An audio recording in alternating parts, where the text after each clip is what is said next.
और गोष्ठी का विषय भी अनिल जी ने आपके बताया भी कि वर्तमान संदर्भ में डॉक्टर भीमराव अंबेडकर की विचारों की जो चुनौतियां थी उस पर हम लोग को ध्यान केंद्रित करना है। वैसे मंच पर मुख्य अतिथि और विशिष्ट अतिथि के रूप में जो सुधीजन विधिवेता और न्यायमूर्ति बैठे हुए हैं उनके बारे में आप सभी लोग जानते हैं। अधिक चर्चा करने का मतलब हम समय जाया करेंगे, इसलिए बाबा साहब भीमराव अंबेडकर जी के बारे में एक दो ही शब्द मैं कहना चाहूँगा।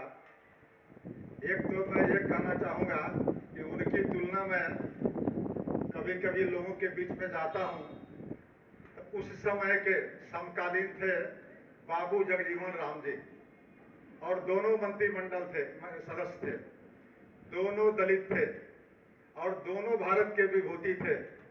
लेकिन आज दोनों धरती पर नहीं है।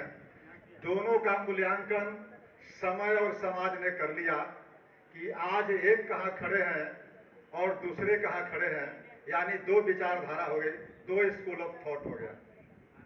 आज अंबेडकर साहब की जयंती हजारों और लाखों नहीं करोड़ों जगह मनाई जा रही है, और यही नहीं, यहाँ से 7 समुंदर पार तक। और वही बगल में बाबू जगजीवन राम जी आरा के चंदवा के रहने वाले थे। अगर उनके परिवार के सदस्य नहीं होते तो उनके समाधि पर एगो फूल चढ़ाने वाले लोग भी नहीं मिलते। मैं शिकायत नहीं कर रहा हूँ, मैं जस्ट एक समीक्षात्मक टिप्पणी दे रहा हूँ कि बाबा साहेब ने जो काम किया, सिर्फ एक बात का उन्हें मलाल रह गया था। जिस समय पूना पैक्ट हुआ था, वो चाहते थे कि दलितों को राजनीति में हिस्सेदारी प्रतिनिधित्व मिले, लेकिन यह कभी नहीं चाहते थे कि सवर्णों के सहयोग से दलितों को एम्पावरमेंट हो। इसके लिए उन्होंने अड़े हुए थे। लेकिन गांधी जी के जिद के बाद उन्होंने समझौता किया, लेकिन इस समझौता को अंत तक, जीवन के अंतिम क्षणों तक उन्होंने महसूस नहीं किया, बल्कि उन्होंने यह समझा कि मुझसे यह भारी भूल हुई। इसलिए अंबेडकर साहब के बहुत आयाम है, उस पर चर्चा कई विद्वान करेंगे। लेकिन मैं एक बात कह दिया कि अंबेडकर साहब सामाजिक न्याय के साथ साथ आर्थिक न्याय की भी बात करते थे। उनके मन में यह बातें थी। तो सामाजिक न्याय के रूप में तो उनको हम लोग परिभाषित करते हैं, बहुत जगह अंबेडकर साहब को कोट करते हैं उनके प्रेरणा लेकर के।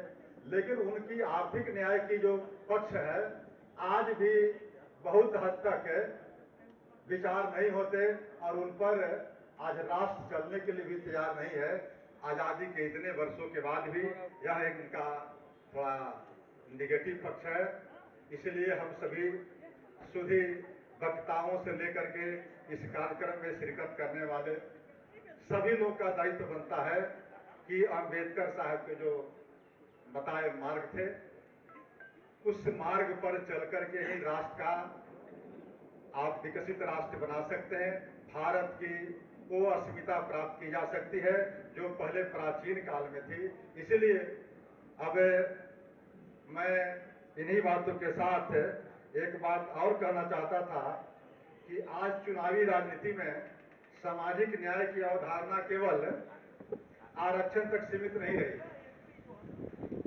बल्कि इसमें जातिगत जनगणना, आरक्षण का उपवर्गीकरण, समान प्रतिनिधित्व और निजी सेवाओं में आरक्षण जैसी कल्याणकारी योजनाएं भी शामिल हो गई है। तो इसलिए अंबेडकर को लोग एक आरक्षण के रूप में चर्चा करते हैं, सामाजिक न्याय के रूप में। अब इससे बात आगे बढ़ गई है और उसी परिप्रेक्ष्य में लोगों को देखने चाहिए।